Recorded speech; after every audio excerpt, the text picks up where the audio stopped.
ఈరోజు మనం కేటీఆర్ గారు ఏసీబీ విచారణకు పోయి వచ్చిన తర్వాత అక్కడ చేసిన వ్యాఖ్యలు ఏవైతే ఉన్నాయో అవి చాలా పెద్ద ఎత్తున దుమారం రేపుతున్నాయి. సో ఆ విషయాల్ని మనం మధుసూదనాచారి గారితో మాట్లాడారు. నమస్కారం సార్. నమస్తే. సార్ ఏంటి సార్ ఇవాళ జరిగిన ఇష్యూని మనం ఎలా చూడొచ్చు? అంటే కేటీఆర్ గారు ఏమంటున్నారంటే ఈ ఈ తెలంగాణలో నేను రాజ్యాంగం పట్టుకొని ముందుకెళ్దాం అనుకుంటున్నా, కానీ రేవంత్ రెడ్డి మాత్రం రేవంత్ రెడ్డి రాజ్యాంగం నడవాలని అంటున్నాడు అని కేటీఆర్ గారు అన్నారు సార్. దీన్ని మనం ఎట్లా చూడొచ్చు ఇలా విచారణ అండ్ రేవంత్ రెడ్డి గారి అన్ని రంగాల్లో ఘోరమైనటువంటి పరిపాలన వైఫల్యం అనేటువంటి జబ్బుతో ఈ ప్రభుత్వం బాధపడతా ఉంది.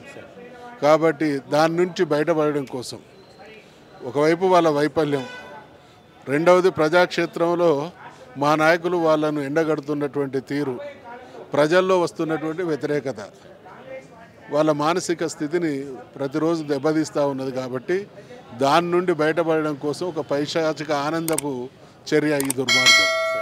హైదరాబాద్ బ్రాండ్ ఇమేజ్ ఎంత పెరిగితే భవిష్యత్ తరాలకు అంత గొప్ప భవిష్యత్తు ఉంటుంది. మరి అటువంటి హైదరాబాదు బ్రాండ్ ఇమేజ్ని సర్వనాశనం చేసేటువంటి దిగ్గజారుడు ప్రయత్నం వాళ్ళది. కాబట్టి వాళ్ళ కేటీఆర్ గారు ప్రజానాయకుడు, నిరంతరం ప్రజల మధ్య అందుబాటులో ఉండే నాయకుడు, ఒక పార్టీకి కార్యనిర్వాహక అధ్యక్షుడు. అటువంటి నాయకుడు ఎప్పుడు ఎక్కడికి పిలిచినా వచ్చేటువంటి వ్యక్తి. తాను స్వయంగా అన్ని విషయాల్లో సహకరిస్తానని గతంలో కూడా చెప్పడం జరిగింది. కోర్టులో కూడా దీనికి సంబంధించినటువంటి వాదోపవాదాలు ముగిసినాయి. జడ్జిమెంట్ రిజర్వ్లో ఉన్న టైంలో ఏసీబీకి అంత ఆగమేఘాల మీద అవసరమా? అయినా గౌరవించి ఏసీబీ పిలుపు మేరకు పోయిండు. తనకు సంబంధించినటువంటి అడ్వకేట్ను, ఆయనకు వ్యక్తులకు ఉన్నటువంటి హక్కు, అవసరాన్ని బట్టి విచారణ ఎదుర్కొనేటువంటి క్రమంలో వాళ్ళ అడ్వకేట్ని తీసుకోకపోవడం అనేది కల్పించబడ్డ హక్కు. ఆ హక్కును కాలరాసిన నేరస్తులు ఈ ప్రభుత్వం, ఈ ఏసీబీ.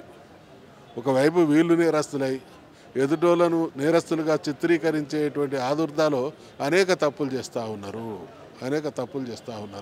నరేందర్ రెడ్డి గారి కేసును కూడా కేటీఆర్ గారు మాట్లాడారు. అంటే నరేందర్ రెడ్డి గారి విషయంలో కూడా అదే జరిగింది. ఆయన చెప్పని విషయాలు చెప్పినట్టు స్టేట్మెంట్లో రాసుకున్నారు. మరి ఇదే పునరావృతం అవుతుంది కాబట్టి నేను అడ్వకేట్తో వస్తానంటే దానికి అనుమతించలేదు. అడ్వకేట్ను అనుమతించాల్సినటువంటి బాధ్యత ఏసీబీ మీద ఉంది. అనుమతించకపోవడం ద్వారా ఏసీబీ కూడా నేరం చేసింది. అందుకని నేర మనస్తత్వం వాళ్ళది, బదనాం చేసేది కేటీఆర్ గారిని. కేటీఆర్ గారు, కేసీఆర్ గారు, బీఆర్ఎస్ నాయకులు గీ తాటాకి సప్పులకు, గీ ఏసీబీలకు, కేసులకు, అరెస్టులకు భయపడేటోళ్ళు కాదు.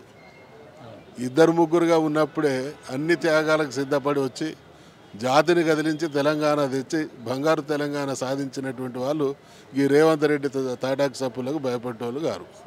రేవంత్ రెడ్డికి ఎవరు కాంగ్రెస్లో జీవితాంతం కాంగ్రెస్లో పుట్టి పెరిగిన వాళ్ళు జీ హుజూర్ అని వాళ్ళనొచ్చు, కానీ ఉద్యమకారులమైనటువంటి మేము ఎవరికి తల వంచేది లేదు. పరిస్థితిని ఎదుర్కొంటాం, ప్రజాక్షేత్రంలో నిలదీస్తాం, న్యాయస్థానాల్లో ఎదిరిస్తాం. చివరికి అంతిమ విజయం న్యాయాంది ధర్మాంది.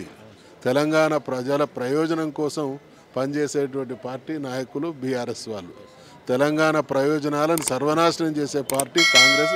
ఇది గతంలో కూడా తెలంగాణ రాకముందు కాంగ్రెస్ చరిత్ర అంతా తెలంగాణను సర్వనాశనం చేసేయడంలో పేరుగాంచిన పార్టీ ఏదైనా ఉంది మొదటి శ్రేణిలో అంటే అది కాంగ్రెస్. కాబట్టి తప్పకుండా మీరు చూసిండ్రు, ఒక్క కేటీఆర్ గారికి ఇది జరుగుతున్నదని తెలిసి రాష్ట్రం ఎట్లా అట్టుడుకుతా ఉన్నది.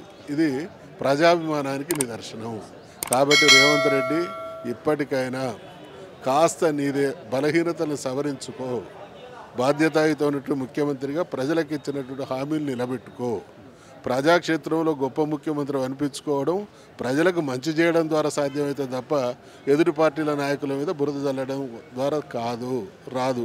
చరిత్రలో ఎదుటోళ్లను బదనాం చేసి గొప్పోళ్ళైనటువంటి వాళ్ళు లేరు. చరిత్రహీనుడిగా మిగిలిపోకు. మంచి పేరు రావాలి అంటే మంచి నిర్ణయాలతో సాగాలి తప్ప ఈ అణచివేతలు, అక్రమ అరెస్టులు, బెదిరింపులు సమంజసం కాదని హెచ్చరిస్తాము. Okay sir, thank you sir.